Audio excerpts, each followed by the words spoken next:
Hello everyone, Jim Roy here with LuxManor Real Estate. Here we are on location at a construction site to take a look at some double hung windows. It's easy to damage double hung windows that are tilt in for easy cleaning. First thing I do with this type of window is raise it up several inches to prevent this bottom piece from cracking. I then pull the tabs in so I can clean the outside of the lower window. I repeat the process for the upper window.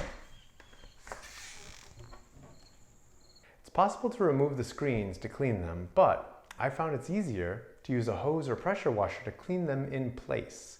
You don't need too much power, and you'll want to do this right before cleaning the window itself. It's great to do this before putting your home on the market for sale. You'll be surprised as to how much more light is let in to a home with good window and screen cleaning, and how much dirt has accumulated. Some people wonder what these clips do.